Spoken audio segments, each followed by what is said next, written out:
Hey everybody, welcome back. Tying Tuesdays once more. You know the game, so we're here to tie the Hogan's Good and Plenty today. This is a great little caddis emerger for really any time of year that you got caddis activity. Good in the springtime, throughout the summer and into the fall, as long as those caddis are active and hatching up into the water column, turning into adults. So this is a good one to have. It's got quite a few materials to it that really make it a very buggy fly. But not too difficult to tie overall, so a good one to have in the box. Starting out, we got it on an emerger hook.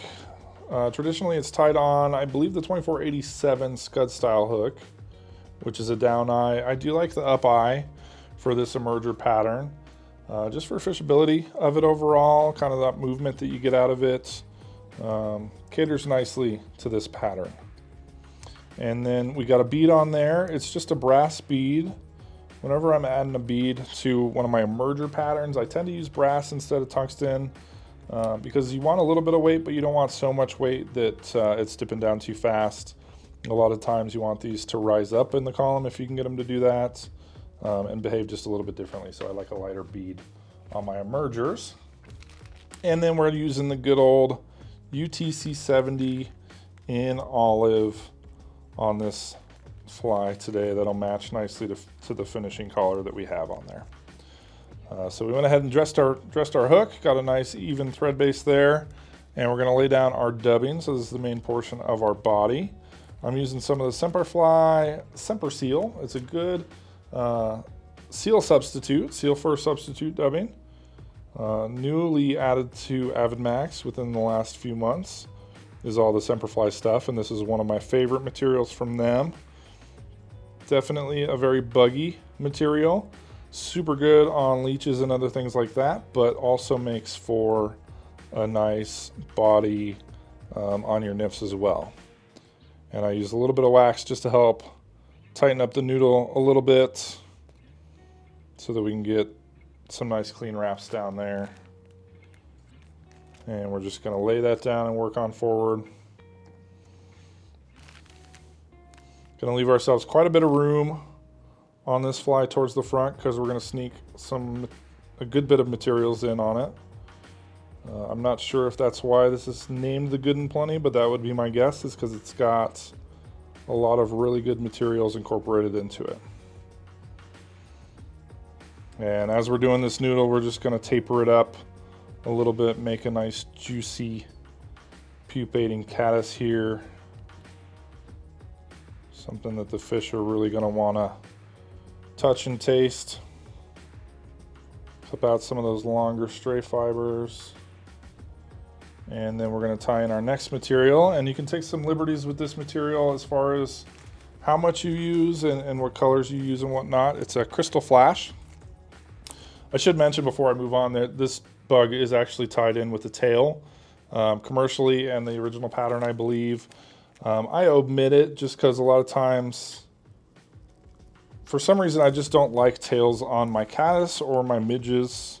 For the most part, I really see tails more important when you're talking about mayflies and stoneflies and that kind of thing. But if you want to stay true to the pattern, then you can tie in a little bit of tail, and that'll be a material that we're going to use coming up. It's a Schlappen feather on the original pattern. I'm going to substitute some Chinese hackle on it as well. But just so you know, that's an option for this.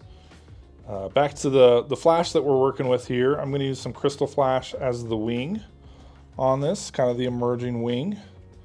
And you can do a couple of strands. You can tie in a good bundle on this if you want it to be a flashier fly. You can mess with different color options here.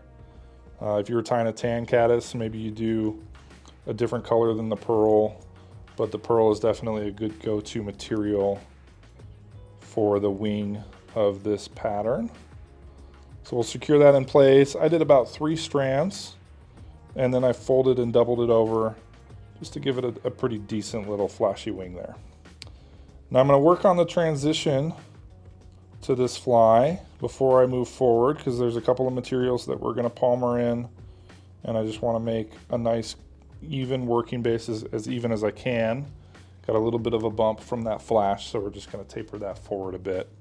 And then on to the next material. So this is where I do use, you could use, like I said, the Schlappen or the Chinese hackle. And we're going to pull just a little bit of this off as leg material on this caddis. So I used a fair bit. There's probably about 8 strands here that I'm going to tie in, and I'll mirror that on both sides, sticking a decent way out the back. And you can always tie them in long and then pull them to length where you want them. We'll go right about the length of the body there before I secure it, and then repeat that on the other side. This is a really great dropper fly in the summertime. Like I said, if you got good at caddis activity, this is a great bug to throw out. Hang it under a larger dropper, something like a stimulator, a little hippie stomper. You could do a bigger bug during the salmon fly hatch potentially, if you got that going on in your rivers. Just a really nice dropper fly with that brass bead. Gonna help to get it down a little bit, but not too quick, and hit that zone where the caddis are coming up and the fish might be picking them off before they hit the surface. And once we have that secured, we can clip out the extra and then go on to the next material. And this is definitely one of my favorite materials. You see it a lot of times. I guess it's kind of famously done on the Mayor's mini leech, is the ostrich, but also tied commonly on a lot of different caddis pupas, because it gives a nice dark color for those kind of straggly legs that you might see on a caddis. So we'll tie that in and then work forward here. And again, I'm just gonna sort of even out this transition a little bit, because we're gonna sneak one more material in on the front end of this. Make ourselves some room for that as well as this ostrich. So we'll half hitch right about the middle there, because that's where we're going to take the ostrich to. And then we can palmer this forward. It's a fairly brittle material. You got to be careful with that first wrap. And then once you get going, you can kind of move it along fairly easily. It likes to palmer straight out, which is great, but I'm going to sort of slick it back a little bit and just kind of wrap it down the body of the fly. Start over here so I can cover up all those thread wraps. There we go. So quite a few wraps of this, 5 or 6 forward before securing it with our thread.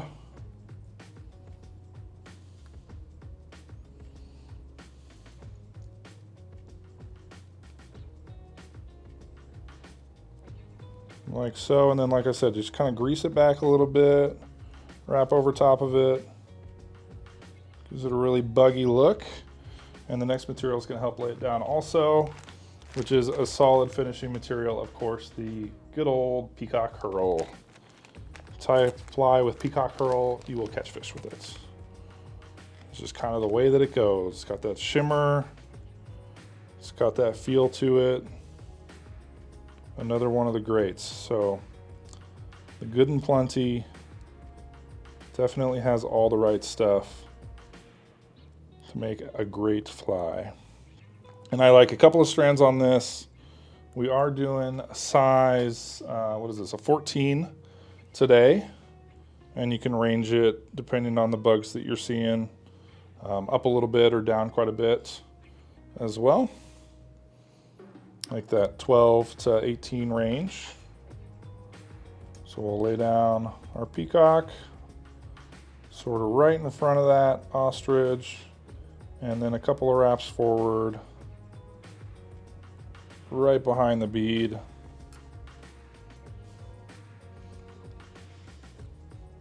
So right behind the bead there, and then capture that off with some nice locking thread, clip her out, and finish it all down.